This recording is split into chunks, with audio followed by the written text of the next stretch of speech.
Bonjour à tous, aujourd'hui nous allons pas véritablement parler de la guerre en Ukraine, le niveau micro et stratégie est très difficile à traiter et change d'heure en heure. Nous allons plutôt essayer de comprendre et de vous donner les clés de compréhension sur le basculement du monde qui est en train d'opérer. Et après 2 années de quasi-stagnation dans les relations internationales dues à la pandémie, l'invasion en Ukraine a agi comme un multiplicateur de temps auprès des pays et des instances. Elle a peut-être en réalité confirmé et accru des changements à l'échelle du monde qui étaient déjà en cours, mais à une vitesse bien plus rapide.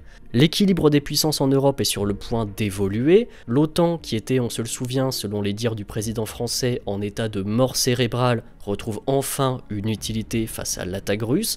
Et dans le monde, les puissances observent et agissent pour en tirer les conclusions de ce moment historique en Europe, qui est aussi un tournant majeur dans l'histoire des relations internationales. Alors tout de même, rappelons quand même les bases, cette vidéo sera peut-être vue dans 2, 3, 4, 5 ans.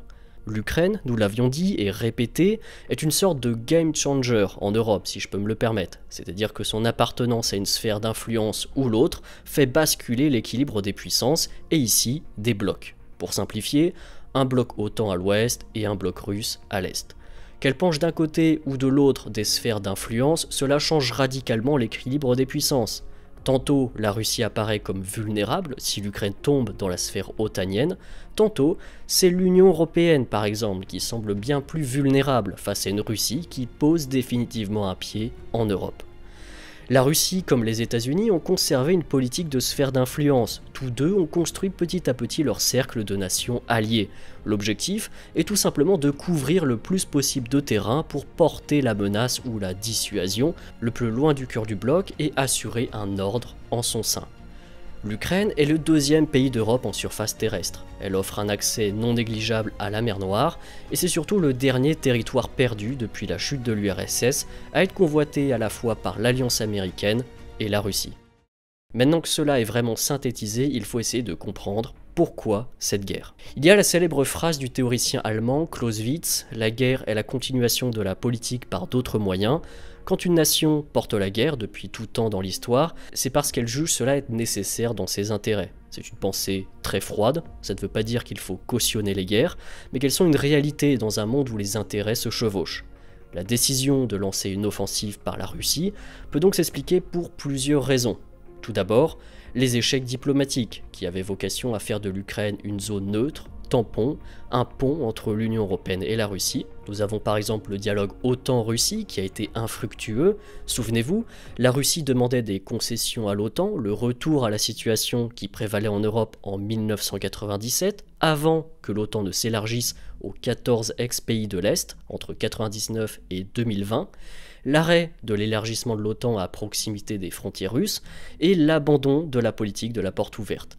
Ces demandes ont bien sûr été refusées par l'OTAN, ce qui est logique, car c'était là d'énormes concessions sur sa zone d'influence, avec un retour en arrière de plus de 20 ans, et du point de vue des pays d'Europe de l'Est, c'est pareil, s'ils se retiraient de l'Alliance, cela pouvait aussi les mettre directement en danger. Mais la Russie a ainsi obtenu par écrit, et donc de manière officielle, que l'OTAN ne comptait pas s'arrêter net, traduire ici pour la Russie, l'Ukraine rejoindra l'OTAN un jour ou l'autre, et la Russie ne pourra rien y changer. Les autres échecs diplomatiques, ce sont ceux des nations européennes et de la Russie. Là encore, impossibilité de trouver un consensus. La Russie souhaite que des pays européens soutiennent la formation d'une Ukraine neutre, qui soit une zone tampon, et que les républiques séparatistes deviennent autonomes en son sein.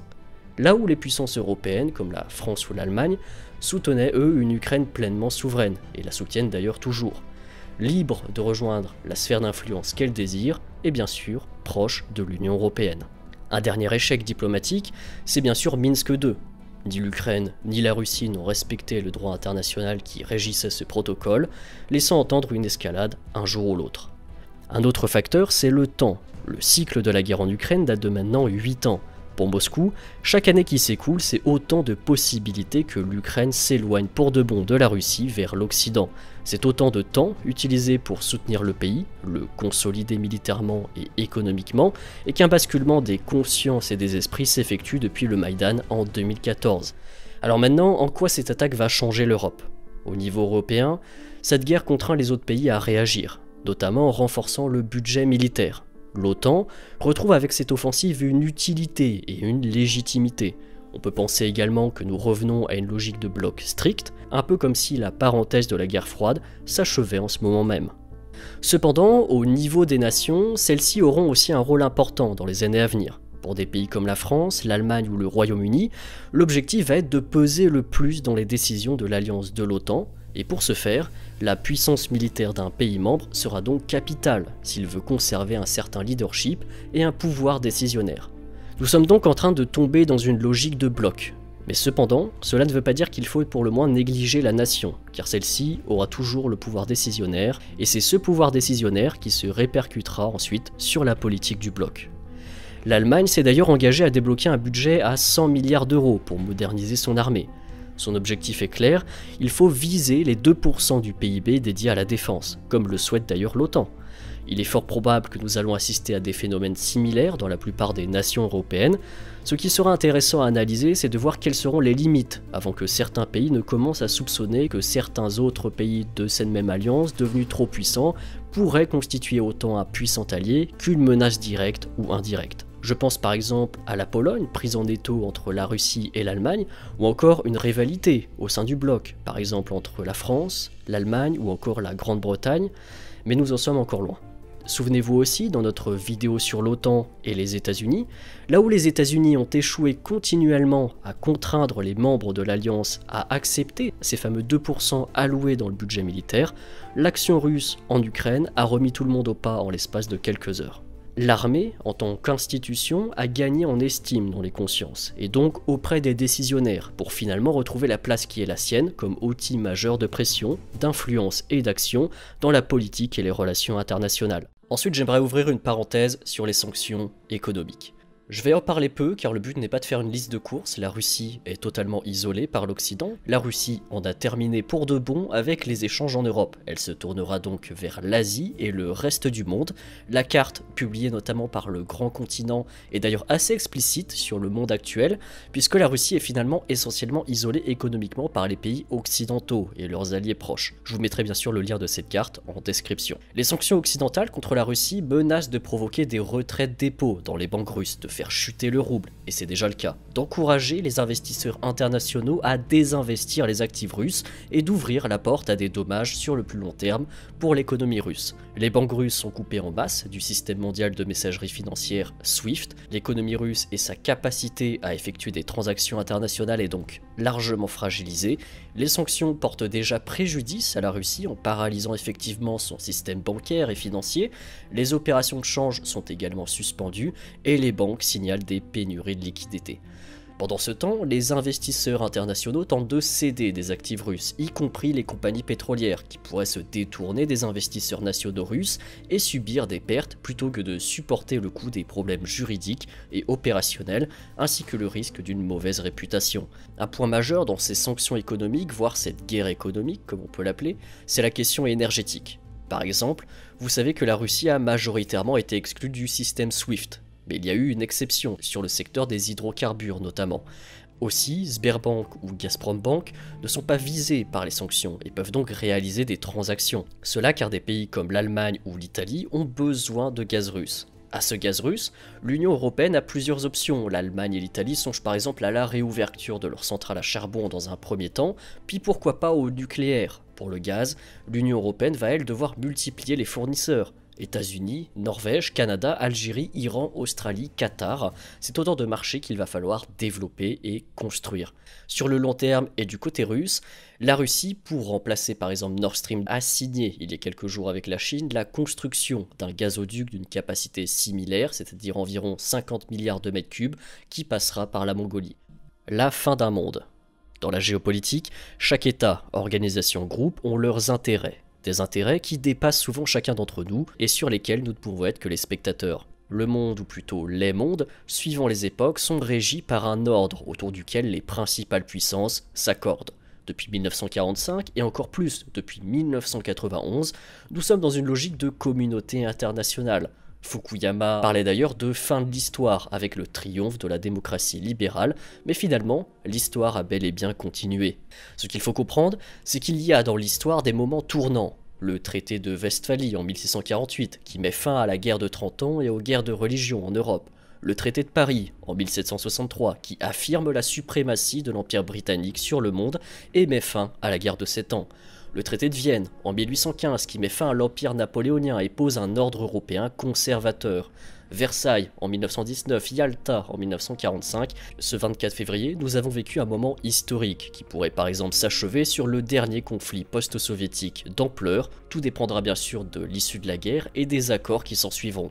Ce conflit est très important par son ampleur, sa constitution et les changements qu'il va engendrer au niveau des alliances, au niveau des puissances qui ont de l'ambition, au niveau de la façon de voir et de faire la guerre. Nous sommes là dans un cadre d'une guerre à l'échelle conventionnelle sur le continent européen, avec une puissance, la Russie, et le symbole est donc très fort. Et enfin, une autre problématique, et je conclurai avec celle-là, je pense qu'on a pu dresser un tableau assez large, je suis désolé, je vais dans tous les sens aujourd'hui, c'est la multipolarité du monde qui est en train de se dessiner. Malgré l'attaque russe sur l'Ukraine, les États-Unis semblent relativement en retrait, et ce sont surtout les puissances européennes qui font bloc. Cela semble donc confirmer que la priorité pour les États-Unis est bel et bien la zone pacifique.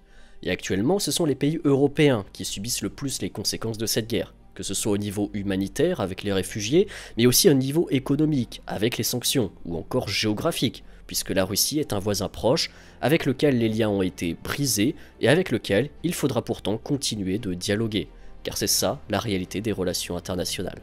Si vous reprenez la carte des sanctions que je vous ai montré précédemment et qu'on suit les votes par exemple à l'ONU, on constate que la Chine, l'Inde, l'Iran, le Brésil, l'Afrique du Sud, sans même parler de la plupart des autres pays, sont aussi relativement neutres sur la question. Ils ne justifient pas nécessairement l'attaque russe, bien au contraire, mais constatent surtout qu'il s'agit de la première opération militaire d'envergure d'un pays des BRICS, en plus contre un pays allié des États-Unis.